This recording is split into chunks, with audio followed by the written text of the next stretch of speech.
Let's bring in the Labor MP, member for Hawke's, Sam Ray, and Liberal MP, member for Casey, Aaron Violi. Aaron, do you think the opposition leader made the right call in shelving the work from home requirement for the public service, given the way it was being received? Yeah, well, Peter showed great courage as a leader to admit and he said it himself this morning, he made a mistake, and that takes courage, and that's what we've done. There was obviously a Labor scare campaign that was conflating the work from home in the public service with the private sector, and obviously governments have no role in the private sector, but Peter's put his hand up. And I mean, I think that stands in stark contrast because we are in an election between the two leaders. And last campaign, Anthony Albanese promised 97 times that he would reduce power bills by $275. But this is the important comparison, Kieran. Once Russia invaded Ukraine, he made that commitment 30 times. After the election, he started using the invasion of why he couldn't honour his $275 promise. So Peter has taken the tough and courageous decision to put his hand up. Will always act in the best interest of the Australian people. Perfection doesn't exist, but unlike this Prime Minister, we'll be honest and upfront with the Australian people. Who obviously was coming up on the doors, I know, talking to various Liberal and Labor people, that this was showing up. Sam Ray, the fact that it's been neutralised now means that you're back to square one, don't you? Doesn't it, when it comes to cost of living and the main game in this election? And that's where people are hurting around the kitchen table in terms of their budgets. Kieran, I'm out door knocking in my community every single day. I've got my formal flanny for door knocking on, as you can see. And the conversations that I'm having with people are just as you'd expect, that they're relentlessly focused on the cost of living. They recognise that the Prime Minister and the Labor government have had a laser-like focus on cost of living over this term of government. And they know that that's been a hard slog, and the people across Australia have been the ones that have carried us through that. We're now turned around the inflation challenge. We've got wages growing again, and we're seeing record low unemployment. In terms of the risk that Peter Dutton presents, that is also very, very clear for people. We've seen today yet another policy cul-de-sac that the Liberal Party have run themselves into. They're putting our economy at risk, and they're putting people's household budgets at risk. In this case, they wanted to threaten people's employment. They wanted to threaten our economy. And it's extraordinary that Aaron, who I do have high regard for, comes on here, takes the first question from you and tries to blame the Labor government for Peter Dutton's terrible policy judgment and ultimately for putting Australia's economy at risk with this ridiculous policy. Well, we can get Aaron's response to that in a moment. I want to play you, though, beforehand, Aaron, this ad from the Liberal Party, which is really, in your home state, gents, it's targeting the weakness of the state government. Albo and Allen are double trouble. Labor's budget shows 10 years of deficits. Victoria has the worst debt of any state, and crime is at an all-time high. We can't afford 3 more years of Labor. Yeah, Aaron, if you're going to be competitive and get into that sort of area of possibly forming government, it's got to be some major gains where Labor is well and truly on the nose now at the state level in your state.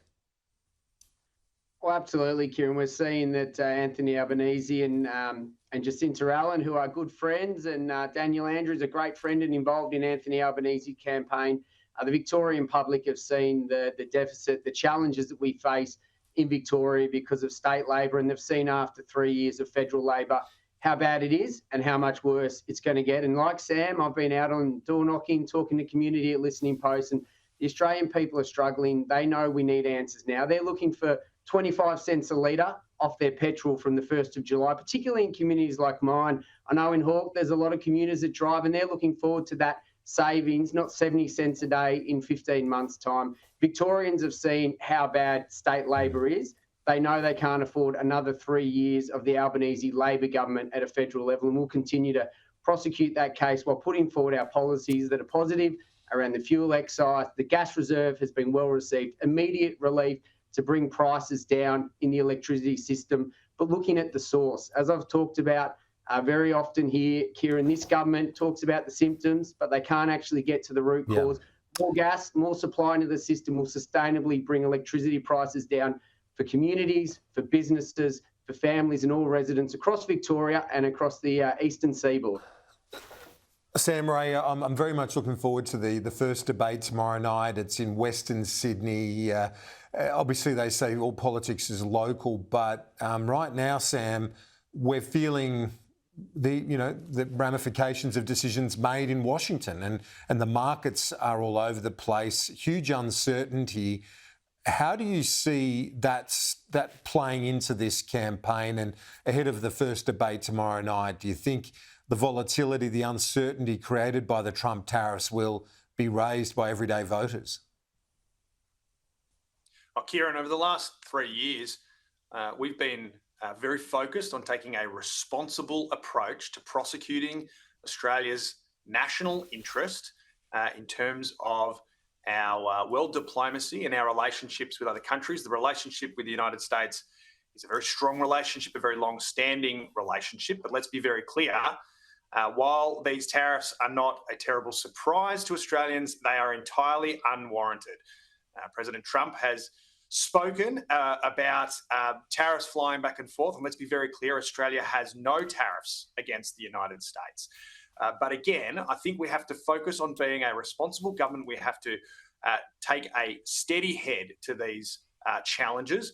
And Peter Dutton and the previous Liberal government under Scott Morrison were all about chest beating. They damaged our international relationships. They put at risk our economy. I give a big shout out to Don Farrell, the Trade Minister, who has spent most of the last 3 years restoring our trade relationships internationally.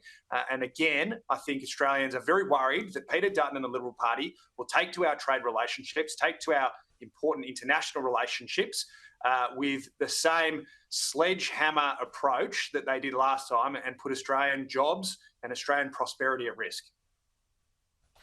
Aaron Violi, we're almost out of time, but as I say, that first debate tomorrow night, important for Peter Dutton to try and generate a bit of momentum. Well, obviously those debates are important. Congratulations to you, Kieran, for hosting it. But I'd ask your viewers to play a bit of bingo. Let's see every time that the Prime Minister, Anthony Albanese, mentions Peter Dutton, and as Sam did there, talks about the opposition. And the reason that the Prime Minister will talk about Peter Dutton a lot tomorrow night is that he knows, and we all know, that there's no Australian that's better off. This government has no positive achievements to campaign on, and that's why they've got to resort to throwing the mud and the negatives. That is the only thing upholding the Anthony Albanese's campaign at the moment.